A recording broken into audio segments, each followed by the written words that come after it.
Today on CityCast Austin, SNL just celebrated 50 years on air. So we're bringing back our interview from October with cast member Devin Walker.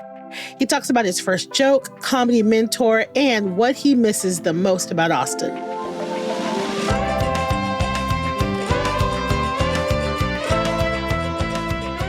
It's Thursday, February 20th. I'm Nikki Devon, and this is what Austin's talking about.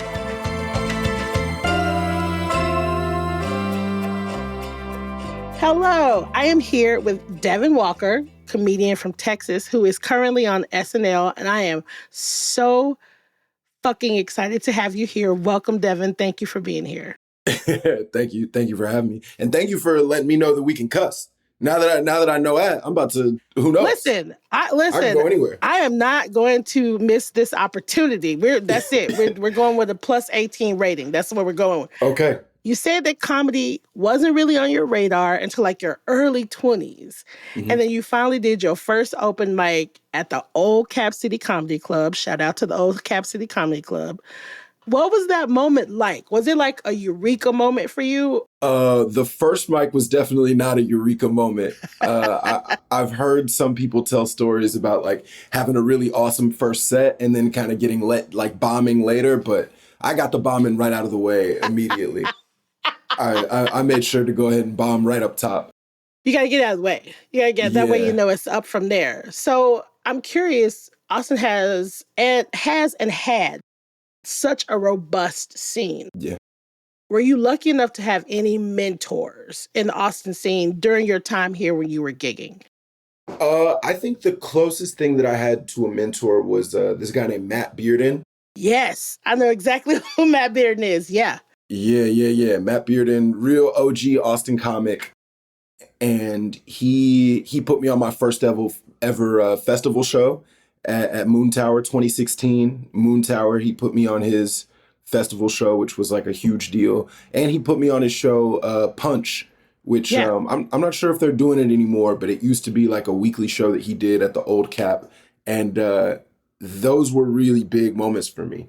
And Matt was definitely like a early pro. I think a lot of comics will tell you stories about like having kind of an OG in the scene, kind of tap you and tell you like, okay, I think you're ready. And so I love that. Matt doing that for me was really big. It was really important for sure.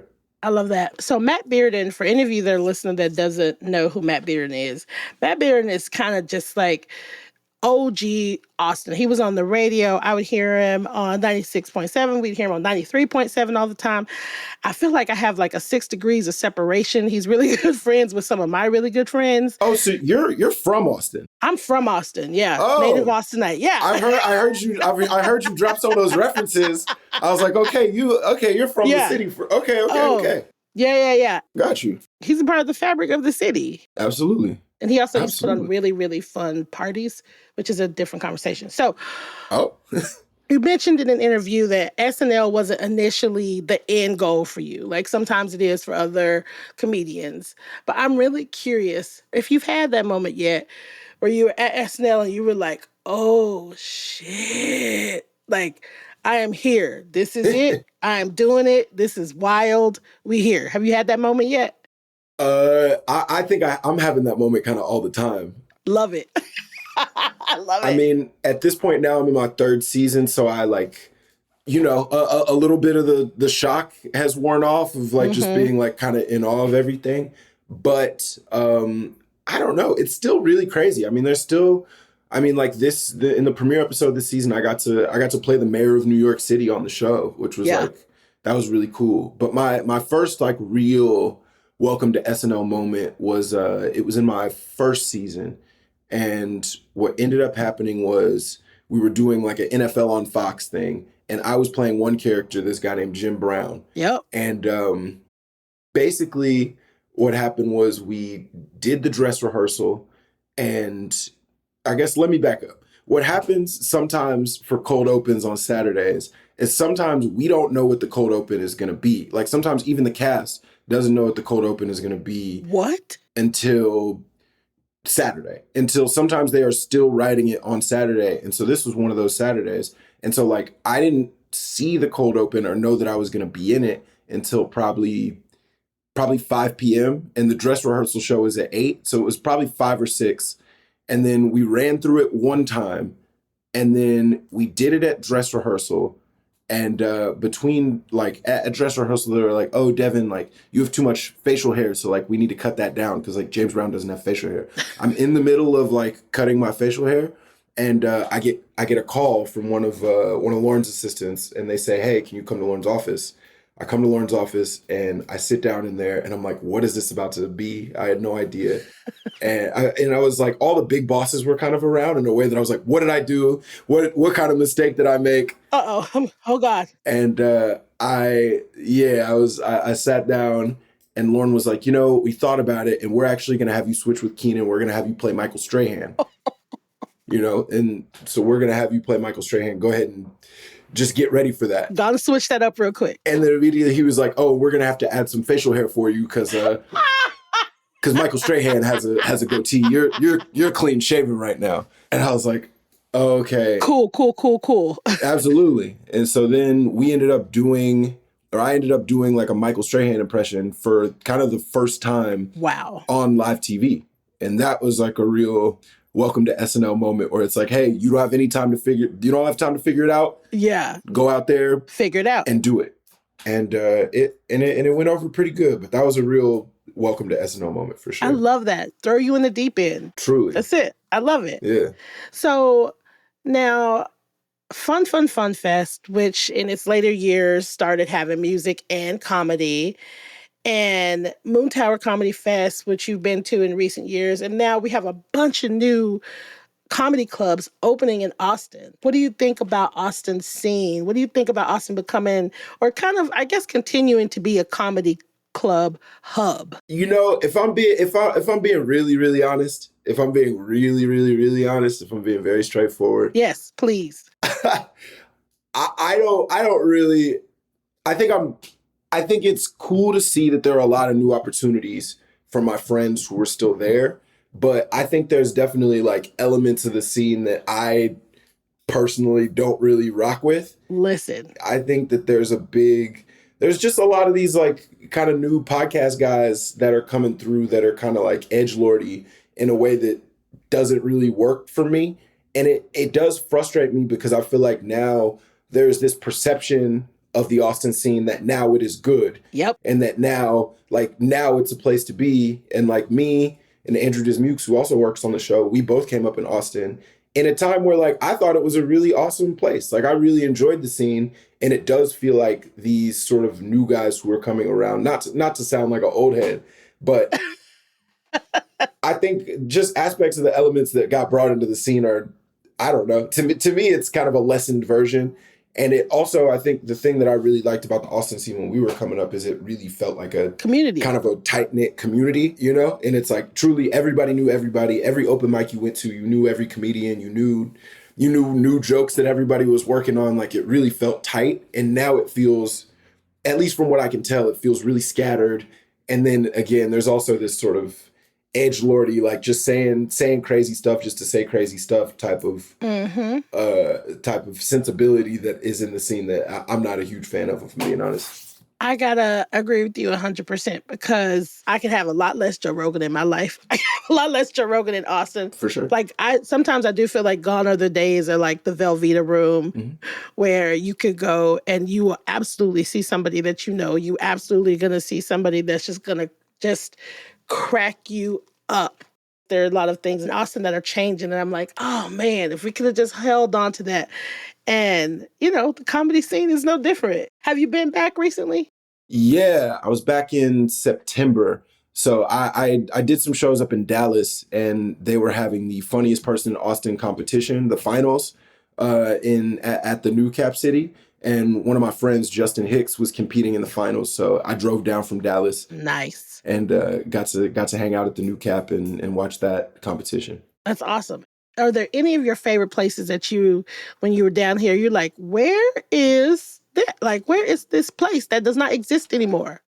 Whew, man, I mean, it's like, look, I mean, we're both from the city, so it's like, I mean, there's a ton of stuff like that. Yeah, you could write a book. Yeah. I can't get into it because then I'd be on here crying, being upset and screaming. That's the thing. I also feel like, I mean, now when you go to Austin, it's like, it's very rare to talk to another person that's from there. Yeah. Like, it's very rare to find another person that's actually like from there. But I also don't want to get into the trap of being like, it was the good old days. But, you know, it's like, I don't want to get into that. But also, if I'm being really frank, if I'm being really honest, it's like, of course you're nostalgic for the way that it used to be. Of course. You know, but it's a special place. Yeah, it's a really cool place. But I don't know. What's a place off the top of my head that's that kind of thing? There was this cocktail bar I liked a lot called the Ah Sing Den. Oh, yeah. Over on the east side. That was like one of my favorite cocktail spots that they got shut down, which was a bummer. It's a bummer. I didn't even get to go before they got shut down either. It was cool, but you know, it's a new era. Once I saw we got a Soho House, I was like, oh, we're moving into a different. Oh, listen. We're moving into a different zone.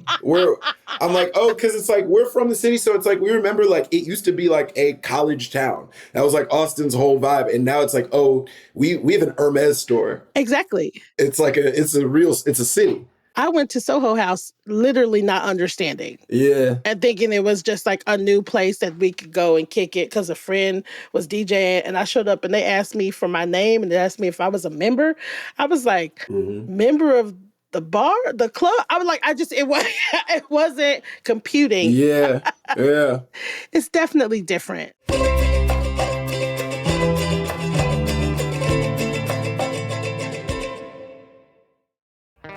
Hey y'all, it's Nikki. I have to tell you about Tecovas boots. I finally have a pair, and I don't know if y'all know this, but they're handmade, high quality, and stylish.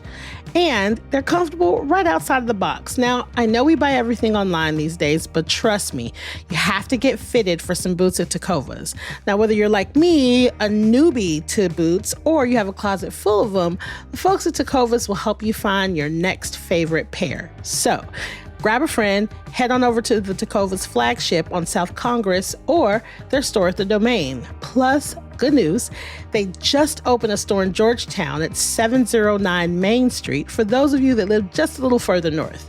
With 3 locations in town, you have no excuses. So, that's tecovas.com. TECOVAS.com. Don't go gently, y'all. What sort of promises have you made to yourself this year? Maybe get in better shape or eat healthier, save more money, travel somewhere new. What about discovering a new culture by learning a new language? With Babbel, you can do that in just a few weeks. I'm CityCast CEO David Plotz, and I'm having such a good time learning Spanish on Babbel this year. I'm taking a trip to Mexico City in the spring, and Babbel is giving me the Spanish foundation that's going to make my trip so much better. Babbel's quick 10-minute lessons, handcrafted by more than 200 language experts, get you to begin speaking your new language in 3 weeks or at whatever pace you choose. And because conversing is the key to really understanding each other in a new language, Babbel is designed using practical, real-world conversations. And one way they do that is with their own podcasts. I'm a podcast listener. I'm guessing since you're listening to this podcast, you are too. And I have been getting ready for my Mexico City trip by listening to Babbel's conversational podcasts. There's a short conversation you listen to, then an instructor talks you through what happened, and then you listen again, and then you catch everything when you listen that second time. There's also a great read-along transcript, too, which I love. The one I did today was with Maria and Carmela trying to make dinner plans, but Carmela is so busy. She's way too busy with work and yoga, but finally they agreed on brunch on Saturday. Studies from Yale, Michigan State, and other universities continue to prove that Babbel works. One study found that using Babbel for 15 hours is equivalent to a full semester at college. So let's get more of you talking in a new language. Babbel is gifting CityCast listeners 60% off subscriptions at babbel.com/CityCast. Get up to 60% off at babbel.com/CityCast. Spelled BABBEL.com/CityCast. Babbel.com/CityCast. Rules and restrictions may apply. So I have to ask you this because I feel, I'm older than you. So every time I saw you on SNL and I immediately got this like Black auntie proudness because I'm I'm like, oh, look at this Austinite. So there's been roughly 25 or so Black cast members out of little over 170 total cast members on SNL. I want to know how it feels for you to kind of like follow in the footsteps of these leviathans of Black comedy. Yeah, I mean, it feels, I'm grateful. I'm very grateful. I think, especially getting to work alongside Keenan. Oh my God. Literally, if you go to my Instagram, because I've never changed it, if you go to my Instagram, my profile picture is Pierre Escargot, a character that he did on All That. What? And it's always been that. Ever since I've had an Instagram, that's been my profile picture. And so to like now have a guy that I literally have been watching in TV and movies like as long as like my entire life. Right. Mighty Ducks 2 was one of my favorite movies. Heavyweights was one of my favorite movies. All That was one of my favorite shows. Kenan and Kel was one of my favorite shows. Like he really was like a formative kind of figure like in my life. And so, yeah. His face tells everything. Yeah. He doesn't have to say a word. I don't know. The way he uses his face is like kind of a masterclass and just like subtle comedy. Yeah. And I'm a huge fan. Now, you said that your goal was to be creative for a living. Yeah. Like that's your main goal. And as a fellow creative, that speaks to me on a million levels. So 10 years from now, what is your creative dream scenario? What will you be doing? Hopefully at that point we've got some projects on the board. I mean, I definitely want to like, I've got some movie ideas, I've got some TV ideas that I've been like working on and like I've got in the works. But like more outside of like having a specific like, oh, I want this movie or this TV show. I want to get to a point where I can like be providing opportunities for my friends. I want to be at the point where, you know what I'm saying? Like, like Sandler, like all his homies are in his movies all the time. And like really just sincerely, I just want to be able to like, obviously like have enough money to like live a cool life and keep making stuff with people that I think are talented in whatever way that looks like. Yeah. Whether it's like doing stuff for stand-up, whether it's doing stuff for TV, whether it's like writing a book or like working on a magazine. Like I just like making stuff with people that I think are cool. And to me, that's what guides me through my life. That is a very Austin thing to say. Yeah. I think about the first joke I ever had that's still in my memory. Yeah. And for whatever reason, it was Eddie Murphy, Delirious, when the little boy that plays Kenny in The Cosby Show is telling the joke to the family. For whatever reason, I remember that as my first joke that I ever heard. Yeah. Do you remember your first joke or the first joke that you remember that you've just never forgotten? The first joke that like I really was like, oh, that is a stand-up joke. Yeah. I do remember it sort of, the idea, the like premise was that I'd gone to Six Flags. I took my little sister. My little sister's 10 years younger than me. I took my little sister and my other little cousin to Six Flags. And I realized that they called all the names really scary stuff, but you were never really like actually afraid for your life in the way that they wanted you to be. Mm-hmm. And if they wanted to create like something really scary, they should just make a ride called Poverty. That's fucking solid. That's very funny. Yeah, one of my that's early. it. That was the earliest one that I was like, oh, this is it. And then I talked about what kind of stuff would be on the ride. Like, I was like, oh, I just did a stand-up joke. Yeah, like that is genuinely funny. Yeah. Oh, thank you. Yeah. People tell me, oh my God, Nikki, you're so funny. You should be a comedian. I'm like, There's a difference between being a funny person and being a comedian. Sure. Do not get me caught up and on stage looking crazy. I mean, what's funny is if you ask most comedians will say the funniest person they know is not a comedian. Oh, really? Yeah. I mean, look, I have a lot of very funny friends. I know a lot of really, really funny people, but yeah, I think a lot of comedians will say that because being a comedian is like, there's like math to it, There's just like, okay, like this plus this equals like, it's a thing that you can hone and refine. Yeah. But like some people are just funny, like in their bones. They're just, they just are. They're just hilarious. So that is definitely different. For sure. So do you have a favorite impression to do that you like to do? My favorite impression, I mean, it wasn't that much of a crazy impression, but this past show, I got to do like a parody of Dr. Umar, which was sincerely like a dream come true. That was really, that felt good. This is the TikTok one where he's talking about white women and then he goes in the other room. There's a white woman. Yeah. Yeah. Yeah. That it was top really, tier. I've always wanted to do that. Honestly, I really like doing Shannon Sharp. I want to try to do Shannon Sharp again on the show. Shannon Sharp's the guy. Remember he had that big video with Cat Williams? He's like an ex-NFL player. Yes. Okay. We did one of his videos. We did a pre-tape where I got to do Shannon Sharp. But like, honestly, my favorite, just like outside of a specific impression, my favorite thing to do is to play like a black person who did something wrong. Like, I really like playing, I love playing like a black Republican. I love playing Tim Scott. What? I love playing people that are like, just like outright bad people that I can like play with and make fun of. I really want to get to play Diddy on the show. I want to play Diddy on the show bad. Okay, listen, it has to happen. I mean, we gotta see. It's like a touchy thing to like it is. Walk around, so we gotta figure that out. But if I had my way, I would definitely get to do some Diddy stuff. Okay, I'm looking for that Diddy. Austin has a lot, to your point, of up-and-coming comedians. Things are changing. Yeah. Do you have any advice for someone that's listening that's like doing the open mic thing, or maybe they're doing the online thing, or they're doing all the things, and they're trying to get to the next level? Do you have any advice? I don't know if I have any like really novel advice. I feel like the advice that I'm going to give is like pretty generic.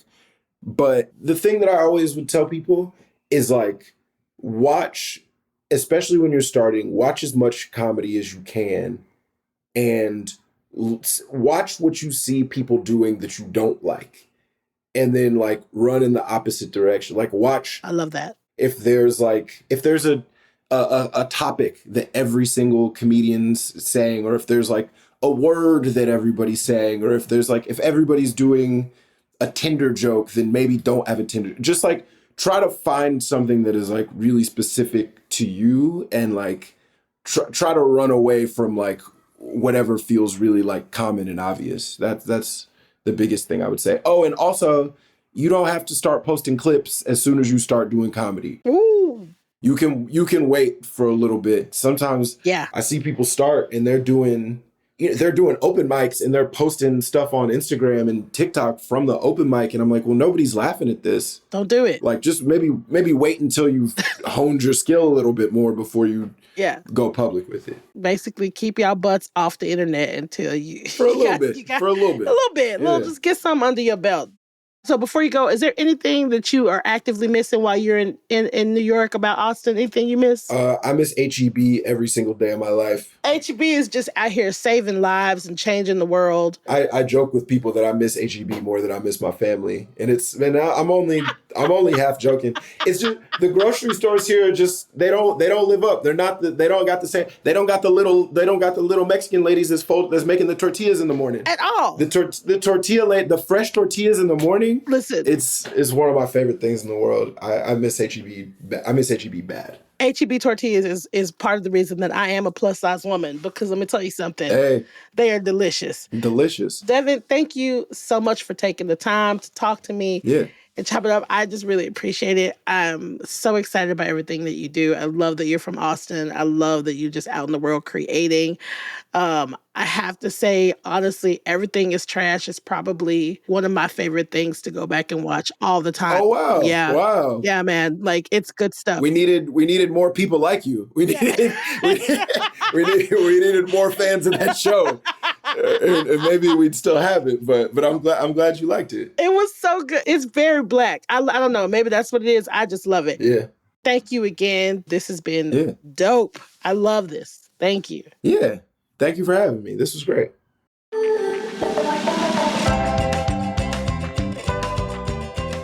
That's all for today here on CityCast Austin. You can find a link to Devin's social media in our show notes. Didn't you love this episode? If you did, why not tell a friend, rate the show, leave us a review, send us your favorite joke, and subscribe to our Hey Austin newsletter. We'll be back tomorrow morning with more news from around the city. Bye, y'all.